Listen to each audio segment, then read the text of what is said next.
Bonjour à tous et à toutes, j'espère que vous allez bien.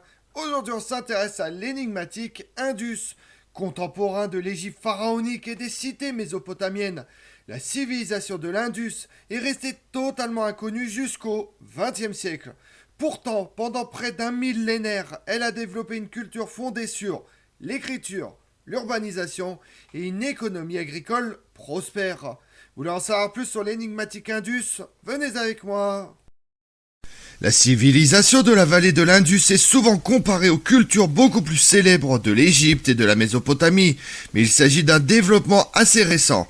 La découverte de Harappa en 1829 a été la première indication de l'existence d'une telle civilisation en Inde. À cette époque, les hiéroglyphes égyptiens avaient été déchiffrés, des sites égyptiens et mésopotamiens avaient été fouillés et le cunéiforme allait bientôt être traduit par le savant George Smith. Les fouilles archéologiques de la civilisation de la vallée de l'Indus ont donc démarré bien tardivement, et l'on pense aujourd'hui que nombre des réalisations et des premières attribuées à l'Égypte et à la Mésopotamie pourraient en fait appartenir aux habitants de la civilisation de la vallée de l'Indus. Les deux villes les plus connues de cette culture sont Harappa et Mohenjo-Daro, situées dans l'actuel Pakistan, qui auraient toutes deux compté entre 40 000 et 50 000 habitants, ce qui est important quand on sait que la plupart des villes anciennes comptaient en moyenne 10 000 habitants.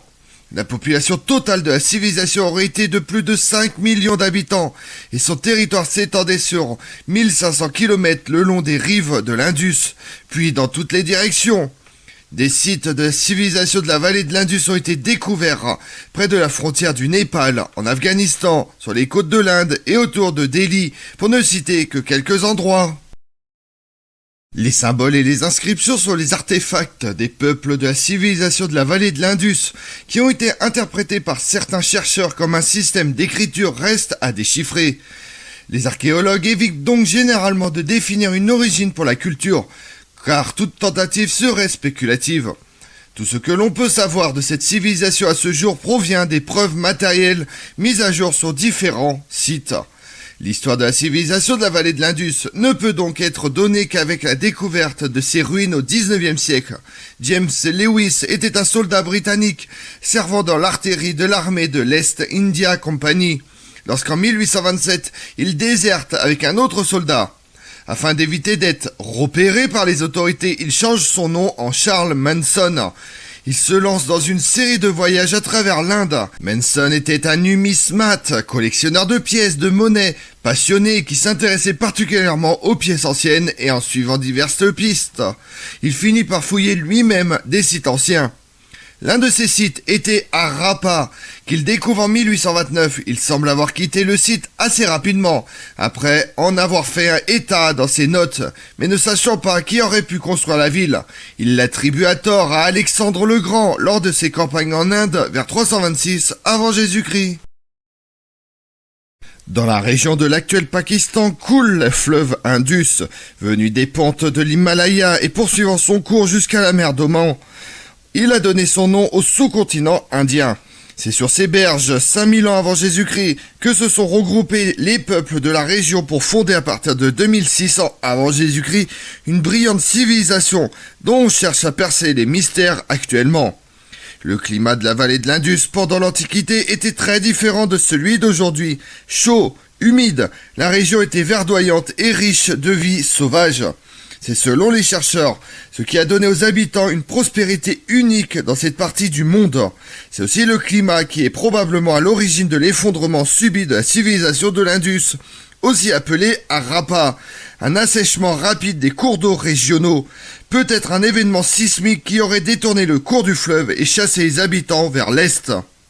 Une autre hypothèse envisage que les populations aryennes venues du nord de l'Inde aient commencé à cette époque leur conquête du sous-continent, coupant les voies commerciales de l'Indus.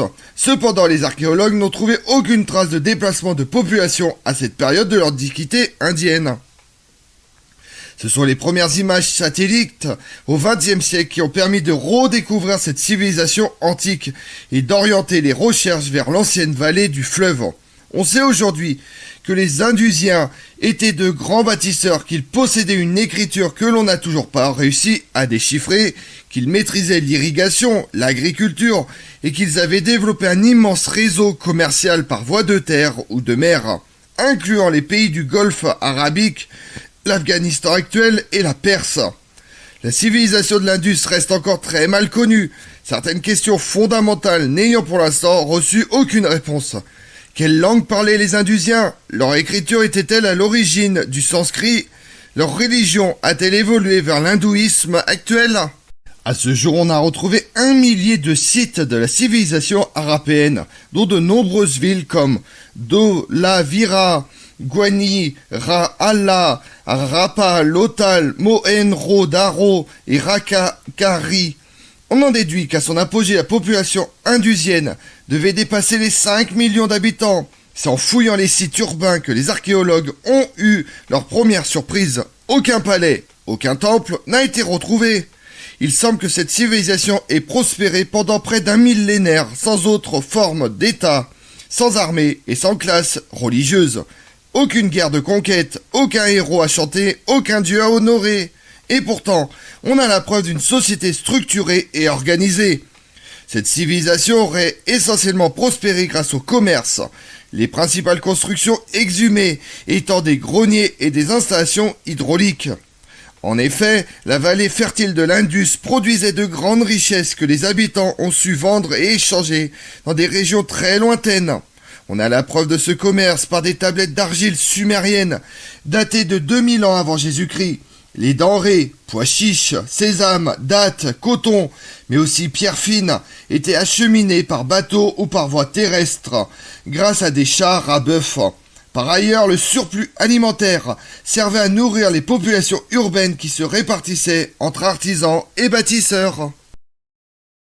Si la vallée de l'Indus a été habitée 5000 ans avant Jésus-Christ par des populations clairsemées vivant principalement de l'agriculture, il se passe vers 2600 avant Jésus-Christ un événement dont on ignore les raisons, mais qui aboutissent aux villes que l'on connaît aujourd'hui.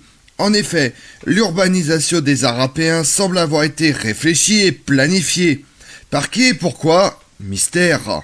Sans qu'aucune autorité centralisée ne semble avoir dirigé les travaux, les différentes cités ont émergé selon des formes rigoureusement standardisées, s'appuyant sur un système de poids et mesures identiques dans toute la vallée. Par exemple, les briques de terre crue ou cuite utilisées pour la construction ont le même système de mesure décimale. Composées de 2 zones, les villes comprennent toutes en partie haute et une partie basse, incluant des maisons et des magasins. Elles sont sillonnées par un réseau de rues obéissant à un plan commun, un système d'égout pour l'évacuation des eaux usées. À Mohenjo-Daro, la cité la mieux conservée, on a découvert dans le partie haute de la ville une sorte de piscine rectangulaire entourée de galeries qui pourrait avoir été un bain public. Des escaliers donnent accès à un bassin dont l'étanchéité est assurée par des joints de bitume entre les briques. De même, les centres urbains semblent avoir été équipés de l'équivalent de nos décharges industrielles. Les maisons de la ville basse présentent une structure proche qui ne permet pas d'identifier des quartiers plus pauvres que d'autres, ce qui pose encore beaucoup de questions sur ces sociétés. Dans l'Antiquité et partout dans le monde, les cités ont été construites par des travailleurs forcés ou des esclaves. Chez les Arapéens, il n'existe aucune trace de ces méthodes. Leur société semble avoir été composée d'une vaste classe moyenne. La vallée de l'Indus, outre l'édification de villes, a subi une vaste opération d'aménagement du territoire. On a retrouvé par exemple, près de Lothal, un bassin artificiel d'accostage pour les bateaux marchands entourés d'entrepôts et reliés à la mer d'Oman par un canal. Et il est certain même, si on n'en a pas encore retrouvé les vestiges, que les terres agricoles étaient irriguées grâce à un système artificiel comprenant probablement des barrages. Pas d'armée, ni aucune construction militaire, pas d'esclaves, pas de prison, aucune trace de conflit avec les populations voisines. Les Indusiens semblent avoir été le peuple de la non-violence. On sait aujourd'hui que la partie haute des villes que les archéologues ont nommées citadelles à cause de son mur d'enceinte, n'avait pas un but défensif contre quelconque ennemi, mais protégeait la ville des crues des cours d'eau. Il est vrai que nos connaissances de la civilisation de l'Indus sont encore très partielles. Cependant, certains textes en sanskrit, écrits après la disparition des Arapéens, décrivent un monde parfait, heureux, vivant en harmonie avec son environnement. Quant à la religion, si elle ne semble pas avoir provoqué l'édification de temples, elle a quand même laissé quelques traces qui indiquent une vénération de ce peuple pour les animaux. Zébus, buffles, tigres, éléphants, crocodiles décorent de nombreux objets retrouvés sur les sites des villes. On a aussi découvert des statuettes dont on pense qu'elles représentaient des déesses mères et des amulettes figurant la mise à mort d'un buffle. Enfin, un homme à plusieurs têtes, peut-être l'ancêtre de Shiva dans l'hindouisme, a aussi été exhumé lors des fouilles. Entre 1900 et 1500 avant Jésus-Christ environ, la civilisation commence à décliner pour des raisons inconnues. Au début du XXe siècle, on pensait que ce déclin avait été causé par une invasion de peuples à la peau claire venus du nord, connus sous le nom d'Ariens, qui avaient conquis un peuple à la peau sombre défini par les spécialistes occidentaux comme les Dravidiens. Cette affirmation, connue sous le nom de théorie de l'invasion aryenne, a été discréditée. On pense aujourd'hui que les Aryens, dont l'ethnie est associée aux Perses, migrent pacifiquement dans la région et mélangent leur culture avec celle des populations indigènes. Tandis que le terme dravidien désigne désormais toute personne, quelle que soit son ethnie, parlant l'une des langues dravidiennes. On ignore pourquoi la civilisation de la vallée de l'Indus décline et s'effondre, mais les spécialistes pensent que cela pourrait être dû au changement climatique, à l'assèchement de la rivière Sarasvati et à une modification de la trajectoire de la mousson qui arrosait les cultures, à la surpopulation des villes, au déclin du commerce avec l'Égypte et la Mésopotamie, ou à une combinaison de ces facteurs. Aujourd'hui, les fouilles se poursuivent sur de nombreux sites découverts jusqu'à présent et certaines découvertes futures pourraient fournir davantage d'informations sur l'histoire et le déclin de cette culture. Comme on l'a vu, la civilisation de la vallée de l'Indus était une entité culturelle et politique qui s'épanouit dans la région nord du sous-continent indien entre environ 7600 avant Jésus-Christ. Son nom moderne dérive de son emplacement dans la vallée de l'Indus. Mais elle était aussi communément appelée la civilisation Indus ou encore la civilisation arapéenne. Je vous remercie d'avoir suivi cette vidéo en ma compagnie. Si vous voulez connaître mes autres vidéos, retrouvez-moi chaque matin à partir de 6h45 sur ma chaîne YouTube Tout sur l'Histoire avec Damien, mais également sur les réseaux sociaux Twitter et Instagram Histoire Damien. Et pensez à liker, commenter et vous abonner. Je vous remercie à tous.